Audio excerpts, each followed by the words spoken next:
Okay, afternoon everyone. I'm chairperson of GSI and I've organised this, and I just wanted to introduce and welcome Graham to our school. He comes from Metro Organics, which is a small farm in Noordhoek, and he's going to tell you all about it. Yeah. Good afternoon everyone. Can you hear me quite clearly? Yes. Good. So this is quite a short presentation, but we'll just bump through the things. If you need to ask questions, put up your hand and we go for it. So, right, let me just give you a little bit of background. 7 years ago, we've been living in Noordhoek for about 35 years. And when I retired, I felt like I needed to do something that I enjoy doing. And agriculture and farming and growing vegetables is one of the things I enjoy. And I have farmed before, that's not my professional background. And my family, my folks at farms, my brother's a successful fruit farmer in Tilburg. All my in-laws are all farmers in the Karoo. So I guess it's in the blood. And my mother's a botanist as well, or was. So that's probably what led me to opening up a little urban farm in Noordhoek. So I said to my wife, maybe we should sell up and go and buy another farm again. And she said, then I said, well, all we could do urban farming in Noordhoek. So we found this 3 hectares just close to our home, right in the heart of Noordhoek, and went and spoke to the landlords, and after much discussion and a few handshakes, that was 7 years ago, we've been farming quite successfully there now. And we started a little agricultural business on about 1 hectare there. And with my gardener, he used to come once a week to our home, and I said to Celestino, do you want to go farming? He said to me, yes. I said, you can't just say yes. You've got other employers. You need to think about it. Come back next week. And the following week, he didn't say good morning, and he just said yes. So we started, and it's quite a success story, actually. It's one of the few successful urban farms around. And when we say urban farm, it's basically a small farm inside the suburbs. And so one of the advantages of that is that you've got the market right on your doorstep. You don't have to be farming hours and hours out of the city and paying exorbitant fees on transport costs. So that's one of the advantages. But I'll get stuck in. And so, yeah, I've titled this little talk Revolution, or the Re-Evolution of Homegrown Organic Food. And the reason why I say that, our modern food system is a little bit weaponized, the way they treat factory farming, and the sprays and toxic chemicals they've put in our food. For instance, herbicides, which is spraying for weeds. The most sprayed product is Roundup or glyphosate, and it is 100% cancer causing. And so that's one of the reasons why I've gone over, and I've seen and heard of many horrendous stories going on with the chemicals they put in our food. So that's why we went down the organic route. And then I was in the Noordhoek. We have 2 retail shops. Basically, our market segmentation is such that we sell boxes of vegetables, customized, at the farm in Noordhoek. We have a lot of clients that come there twice a week or once a week, and they buy their veggies. And we have 2 retail outlets, one shop in Noordhoek, Farm Village, and we have one in Kendall Road here, close by, near Meadow Ridge. And we do a lot of good food clubs, 10 good food clubs, a number of delis and restaurants and so forth. And so we also cooperate with other organic growers, and we know them all, and we always buy. If we're short on something, we'll buy in. If our colleagues are short, they'll buy from us. So that's how it goes. And when I was in this Noordhoek shop of ours, I saw this young guy in about 20 odd with a very fancy camera, digital camera, gimbal, making a movie, doing a shoot. So I went over to him and I said, do you have a drone and do aerial shots? He said, yes, he does that. So I said, could you come to the urban farm and do a 3-minute infomercial? So he came there. I wasn't there on the day, my daughter was there, and he did a 3-minute shoot. So this will give you a nice background of what we do.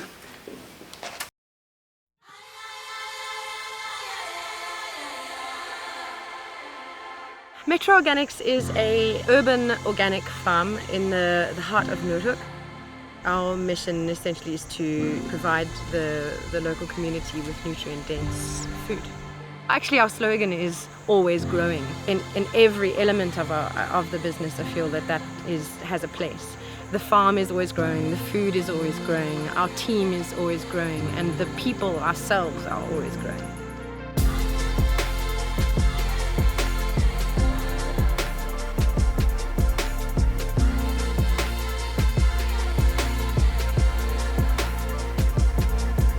It's grown to now having 2 outlets in Cape Town.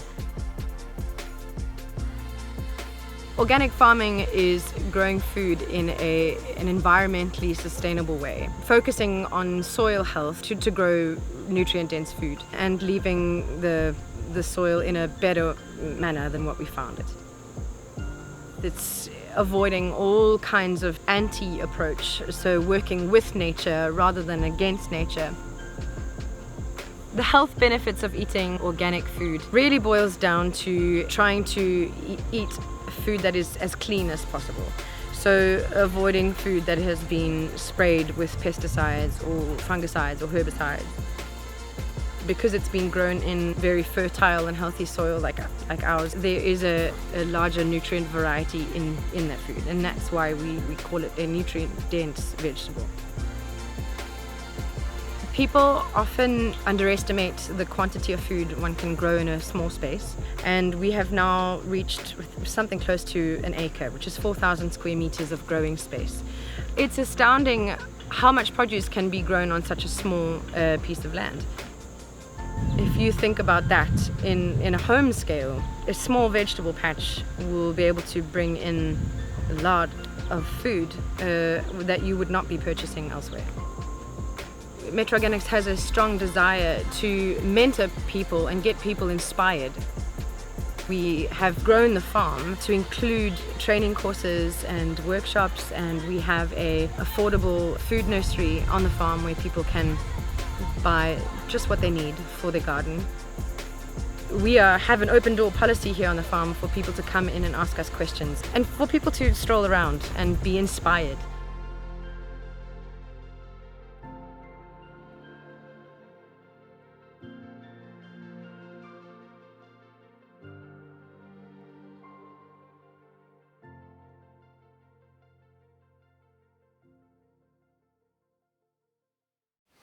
All right, here's a little meme here, a quote. Have you heard of the Hippocratic Oath that doctors used to swear by? Well, Hippocrates, he made this statement, let food be thy medicine and medicine be thy food. And it's a very, very pertinent statement. We are what we eat, basically. And here is a French-Canadian guy who made this statement, the future of agriculture will come from people, not technology, from a new generation of farmers who embrace small-scale, ecological, nourishing farming techniques. He's an extremely successful guy, this guy, Jean-Pierre Fortier. I've gleaned a lot of information from him. We quickly look at the food security issues here. We wanted to touch on that. There's massive food security issues right across the world, including South Africa. You see it in the mass media now, quite often. And all sorts of strange things going on. Politics are involved with this lot as well. In America, there's 50 odd states, as you know, but there are many governors that are paying the farmers to terminate their crops as we speak. And they are basically saying to these farmers, if you don't terminate your crops, you won't get any sponsorship the following year, because the subsidies in America, all agriculture is basically subsidized, unlike South Africa. So there's a lot of manipulation going on, all sorts of strange things going on. So it adds up to this food security problem, and I'm encouraging people to just plant their own little veggie garden in their backyard, and you can grow a lot of food with that, and it'll be highly nutritious. And then we look at the normal agricultural techniques. Where there is nutrient deficiency. Now, why is that? In conventional agriculture, you'll take your soil samples, and the Bayer rep, or big chemical companies like Monsanto, Bayer, the rep will come and look at it and he'll say you'll need to put these various chemicals on there, and you need to sort out the pH, and then you need NPK. So at the end of the day, when I look at all of this, they take a half a dozen elements like nitrogen, potassium, phosphates, and they are putting it onto the soil, which is a synthetic fertilizer which actually kills all the life in the soil, all the bacteria, all the microbial life in the soil. It literally sterilizes the soil and has a very negative effect. And what is available is only a limited number of nutrients so that the plants can take up. Whereas in an organic system, you're actually farming the soil, and the plants are taking care of themselves. When you've got a very, very good, healthy soil with abundant life in the soil, microbial life, your plants will thrive. And what happens, what's so fascinating is the plants, through photosynthesis, create a lot of sugars, carbohydrates basically, carbon out of the atmosphere through photosynthesis. And so the sugars levels on the plants and the leaves are very high, and as a result of that, the insects do not attack the plants because they are healthy and they don't like sugar, the insects. So they have an immune system that's very strong. When a plant is stressed due to lack of water, lack of nutrients, heat or whatever, you will find you'll have insect infestation. So basically what is happening in the organic system, the bacteria and the microbes in the soil can take the various, many different elements, almost the whole periodic table, and some of those elements are inorganic, the plants can't take it up, but what they do is they consume it, and through that whole process of consuming and dying, their lifespan is very short. The carbon atom is attached to those elements and it becomes organically or bioavailable so the plants can take up those nutrients. So in an organic system you have a vast array of nutrients being taken up by the plant. The plants are very healthy and we consume that, and the animal kingdom consumes that as well. And so that's what we're striving for. Yeah, now with the weather as it is these days, there's lots of drought and flooding going on. And in America, I can say there's a dozen or so fantastic farmers that are doing regenerative farming on massive scale, thousands of hectares, without any chemicals, without poisons, any sprays whatsoever. And they are drought-proofing their farms by growing cover crops with like a dozen different seeds of grassland seeds. And those grasses can have deep-rooted plants, shallow-rooted plants. It depends on the resource requirement of your land. For instance, if your land is compacted, damaged from heavy machinery, they will, amongst those seeds, they will have daikon radish, which is a Japanese radish. It makes a tuber about 18 inches, which is, how much centimeters is that? It's about 50 centimeters. And these tubers can punch right through the compaction. And they're also nutrient collectors. They are quite deep tap roots, and they collect nitrogen and various other minerals. And then the farmers leave that in the soil and they rot. And so in that space where these tubers were, are pathways for water to get down and oxygen. Why I say oxygen, air, is because the top 6 inches of the earth, where all the organic matter is, it's aerobic bacteria. It's the bacteria that lives off oxygen. Below that, it's anaerobic bacteria. But now a farmer comes in their wisdom, and they put a plow in there, and they turn the soil over, and basically destroy the microbial life in the soil. And so they have to recolonize. So organic farmers nowadays, what we do is we use a no-till or no-dig method. We try and mimic nature. So in nature, the leaves fall down from the trees in the forests, and all the earthworms and microbes and fungi in the soil, they break down all the matter and they recycle the nutrients for the plants to take it up again. So that's what we try and mimic.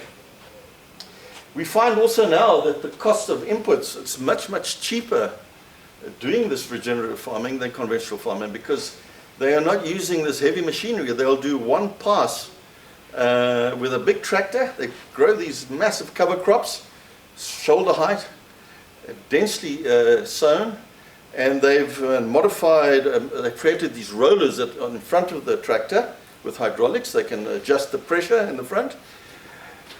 And they roll it as the tractor moves along. It rolls it. It actually rolls this big, thick, this heavy grass down flat, and it crimps it at the same time. It damages the stem, so they can't grow out again. So we call that roll and crimp.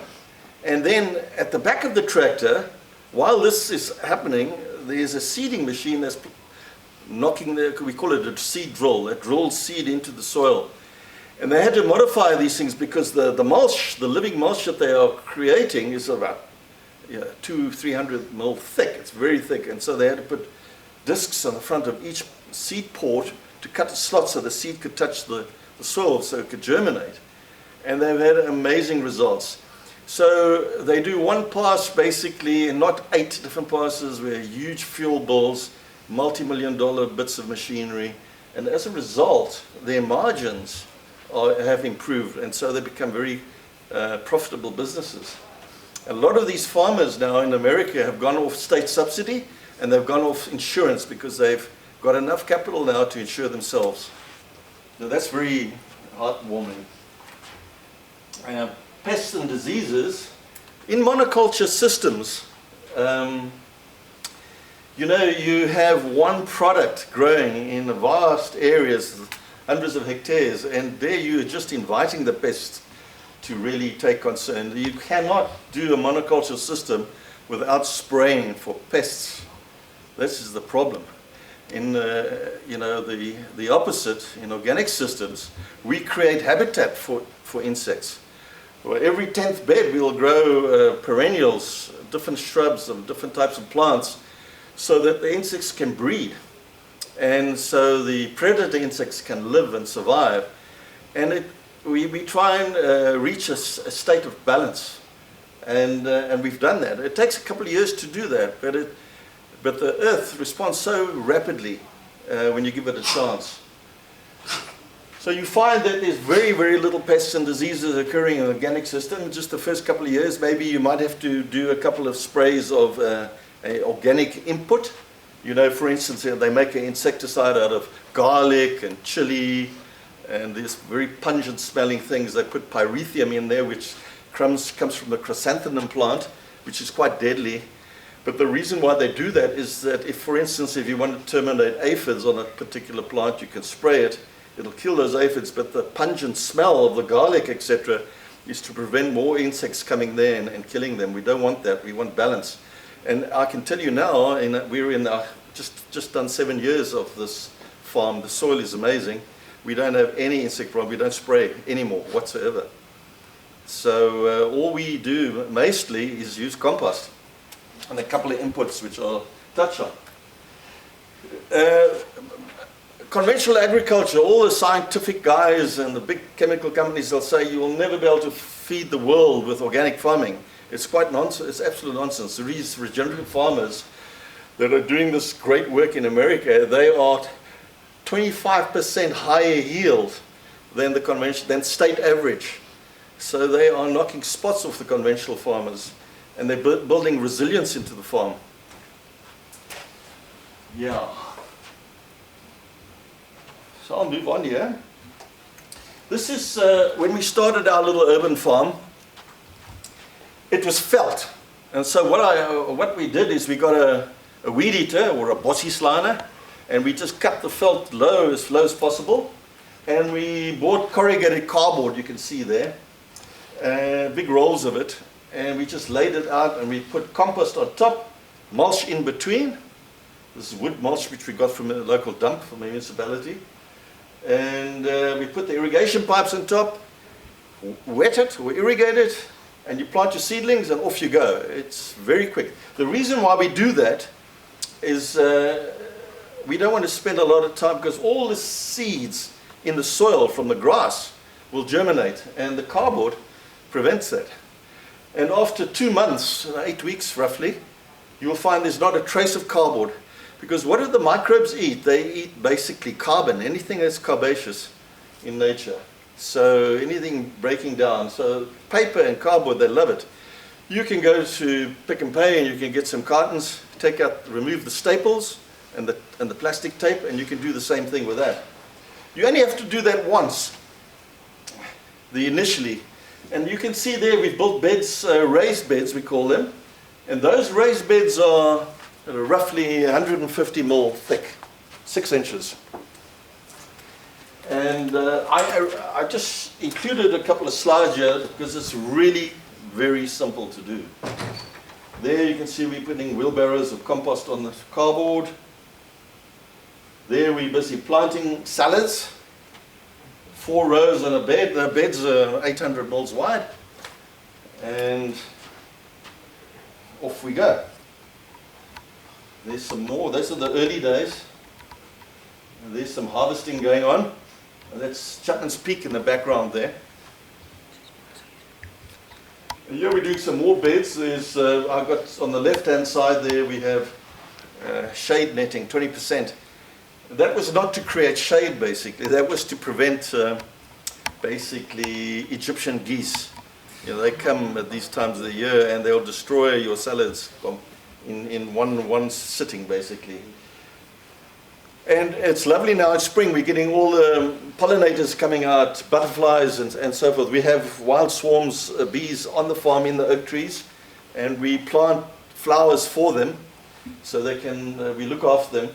But how we prevent, the only issues we have with butterflies, for instance, they lay eggs underneath the brassica leaves. You know, brassicas are basically cabbage, cauliflower, broccoli, the big broad leaves, and they lay their eggs underneath, and they hatch out to tiny little worms, caterpillars, and in no time at all, your plant will look like lace. So instead of spraying it, you can spray with an organic input called BT.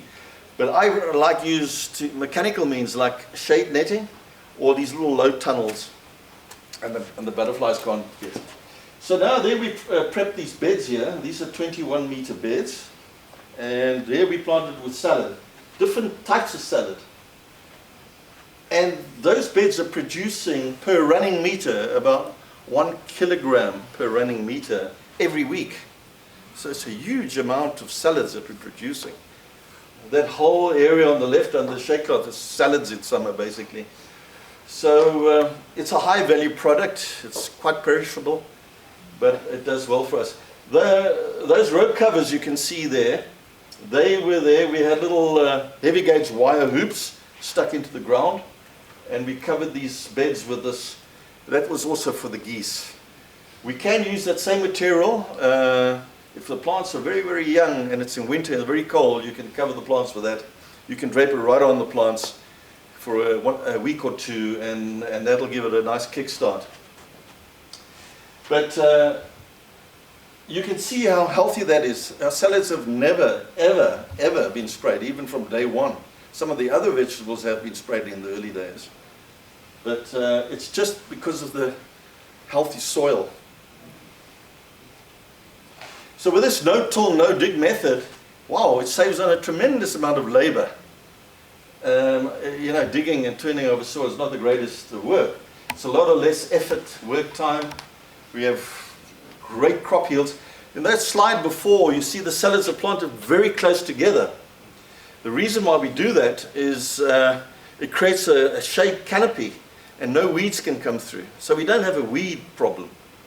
The weeds only come up in the walkways, and we can use a stirrup hoe, or we can put mulch on top of the weeds, like sawdust in the walkways.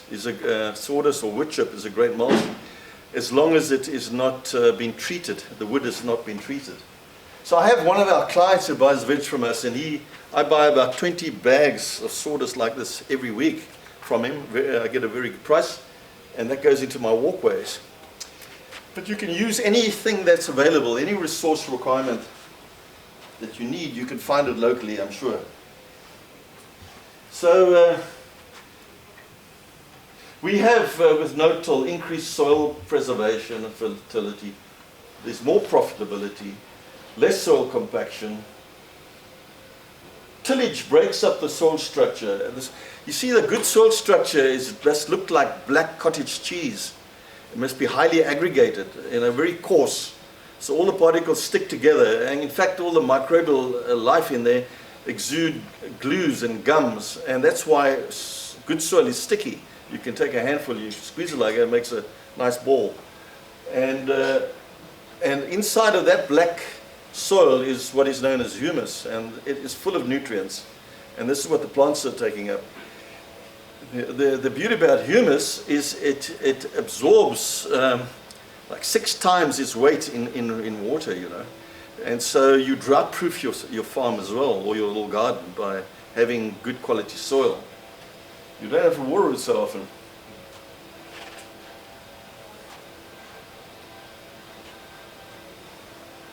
Yeah, so there's water conservation.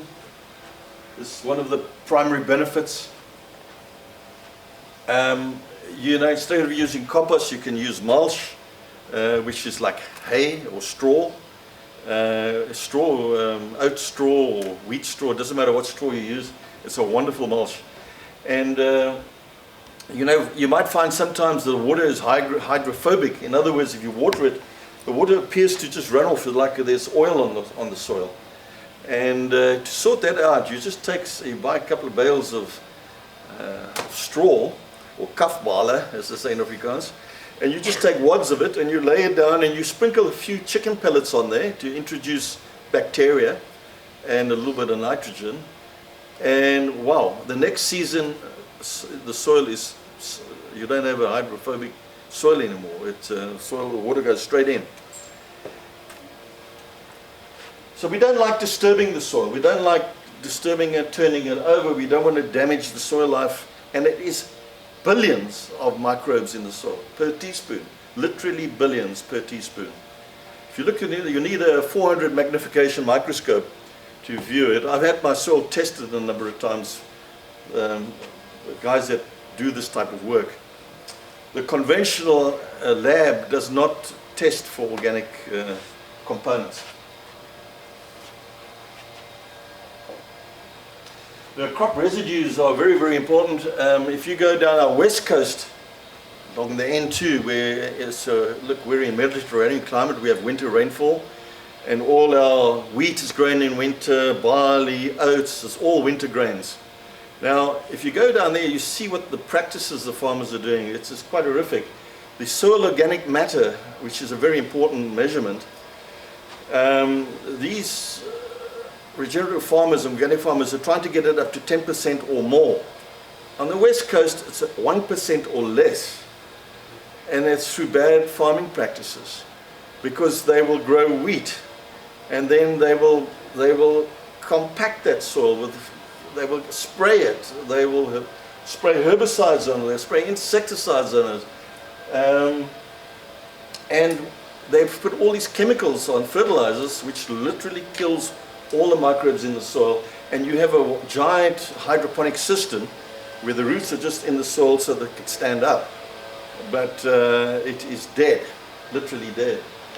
And so what is happening there, you're having this wind erosion, and then afterwards once they've harvested it, they'll put the sheep in there to pick up the bits of the few seed that's left over, and they'll graze it flat to the ground, and whatever stubble is left, they will alight it, set it fire, so there's no weeds.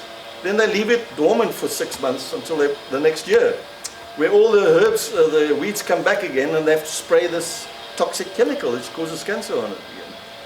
And so what has happened there, the topsoil is eroded away into the dongas and into the rivers and out to sea through wind. There's this massive southeaster out that way. So wind erosion, water erosion, it's a disaster really, and it's not sustainable. And thank goodness people are waking up, and I see a lot of people going into organics now. It's quite heartwarming. And then crop residues also. Crop residues, basically, if you harvest something, you leave the straw on the land.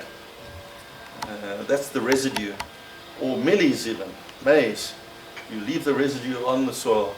And the microbes, that's their food. It's carbon, basically. They eat that. Yeah, there was a guy by the name of Gabe Brown who started this planting cover crops, and he did some scientific work on his farm and established that for every single % of organic matter increased in the soil level, from like 2 to 3% or 3% to 4%, for every acre the soil can hold another 91,000 gallons. I'm using gallons because it's American, of water. It's a huge amount of water. So, you know, in 2 years, he basically drought-proofed his farm, and where the neighbor farms, the water just runs off and erodes, and his farm, the water is infiltrated. And they infiltrate, the neighbor farm, infiltrate in 1 hour, 1 centimeter. And this guy, after 2 years, was doing 18 inches in 1 hour infiltration. And that's just basically 2 seasons. So Mother Earth can respond very rapidly if you give her a chance. And also, of course, tilling, with climate change and so forth. Tilling and ploughing releases CO2 into the atmosphere. Yeah, and no-till keeps carbon in the soil, prevents soil erosion, and you produce a nutrient-dense food. Now I want to talk a little bit about mycorrhizal network. Now there's a lot of fungi, you know, the bacteria, the microbes in the soil, earthworms, etc. They break down all these nutrients, and but also what breaks it down is the mycorrhizal fungi, which is a thread-like. One organism can stretch, it's amazing, one organism that's living under the soil can be hectares, many hectares in size with one organism. And they have these hyphal filaments, microscopic filaments, some of them you can still see. And it's basically like hair extensions. It plugs in onto the roots hairs. And these filaments of fungi can tie, it's a symbiotic relationship. The plant thrives and the fungus thrives, and they work together, and basically they can pull nutrients from far away. In fact, with isotope experiments with the Geiger counter, they've established that trees that have got seedlings small, like 100 meters away, through the mycelium network, they are feeding those tiny seedlings. So it's quite phenomenal.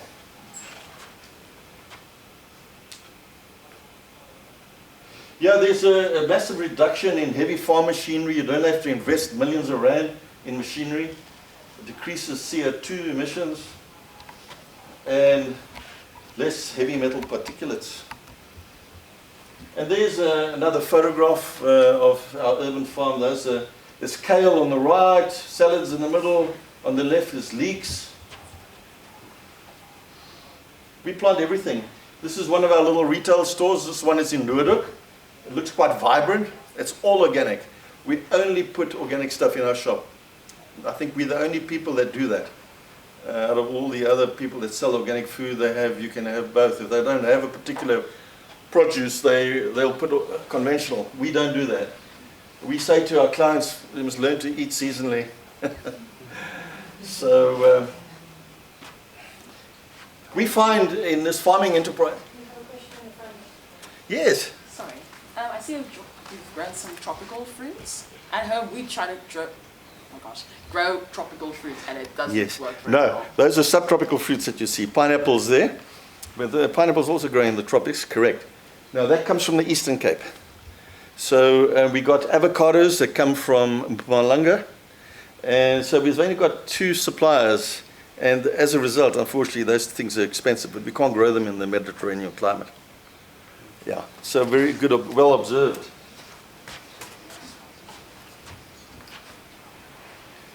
And here's some of our staff.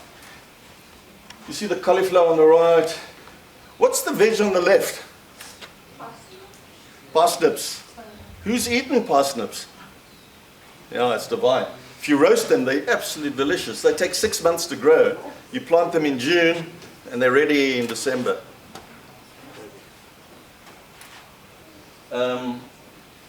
there's broccoli, there's brinjals or on the right. There's our peppers on the left, beetroot on the right. Now all the staff that we employ there started nearly 7 years ago. We started with one guy, my gardener, and today we have 15 employees on the farm and lots of shopkeepers. So we're employing about 21 people, and they're all the main breadwinners of their family. So small, tiny little businesses can make a massive impact to the employment problems here in South Africa.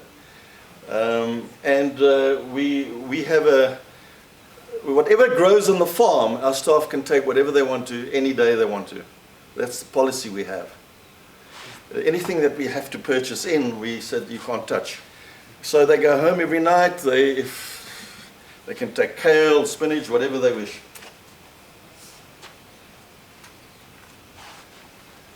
So the role of the microorganisms, the soil is alive.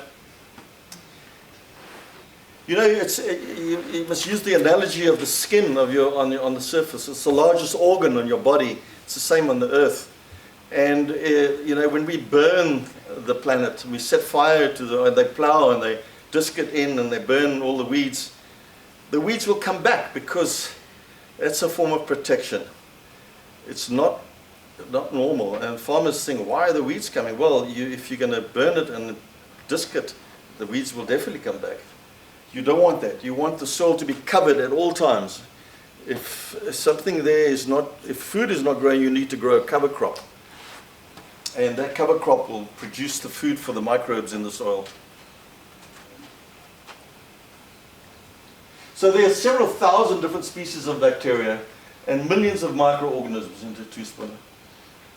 So the soil is home to microscopic fungi, algae, bacteria, protozoa, nematodes, macroscopic earthworms, and it's quite fascinating to see in the microscope. And that's a little soil food web. It's a big war that's going on. Nematodes are eating bacteria, and fungi are eating this, and everybody's eating everybody. But this is how you cycle nutrients and make them available for the plants. And this is what soil bacteria looks like. Have you heard of ivermectin? Yes. They used it during COVID time. Well, it's a soil microbe discovered by a Japanese scientist 40 years ago. They use it as a parasitic control for animals in farming. It's very safe. It comes out of the soil. They've discovered recently that ivermectin, which is a parasite control, cures a number of cancers. And I was wondering, how is this possible? It's a parasitic control. And basically, they've established that certain cancers are formed from the parasites defecating, and the ivermectin will kill the parasites and then solve the cancer problem. But that doesn't apply to all cancers. Graham, we have 2 minutes left, and I don't know if 2 minutes? Yeah, if you want to right, we got 2 minutes left. Oh, you know, I've only just started, by the way. So that's what the protozoa looks like. There's a nematode. Most farmers don't like these nematodes. They're microscopic. They will go into the root hairs, and then the plant starts ailing. It'll take all the nutrients. They lay their eggs, and then you don't know. But if you pull the plant out, you can see these nodules on the root hairs. But if you do your crop rotation properly and you put lots of soil organic matter in the soil, it becomes balanced, and we don't have any nematode. We did in the very first year. Questions? Do you have an outlet in Cape Town that's closer than Noordhoek? We farm in Noordhoek, and we've got a store in Noordhoek. We've got a store in Kendall Road, in Meadow Ridge as well. Okay. And then we do box schemes from the farm, and we do 10 big good food clubs, one in Constantia, and a number of them in town, all over the place. And we do a few restaurants and a number of delis. So I just want to know what cancers does that thing can cure? Sorry? What cancers does that thing cure? I didn't. What kind of cancer does that? That nematode. No. No, you were talking about parasitic regulating bacteria that killed some cancers. Yeah, what does it do, the nematode? Which cancer does it cure? Oh, I've heard, I can't quote now, but what I read was half a dozen cancers they mentioned. I think one of them was prostate for men. I don't know all the cancers. I don't know. Yeah. Listen, I mean, it's very little time to get into this subject matter. But what I can recommend to you doing is come down to the farm. We have open door policy. It's very beautiful there. It's quite relaxing. Come and walk around and ask questions anytime. We encourage that all the time. If you're interested, of course. And I just want to give you a little bit of feedback. We started this business 7 years ago with my gardener and my wife. And as I told you how many people we employ, we've now got to a little business that can turn over 10 million a year in 7 years. So there is opportunity for any of you that are interested in that. Thank you. Thank you very much.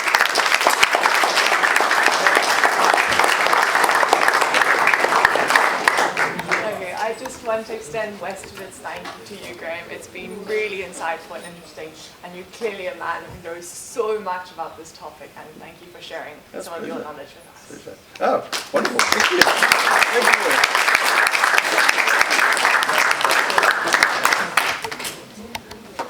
Yeah, the other thing I would just mention to you, due to public demand, I run courses once a month roughly, during the summer, not in winter.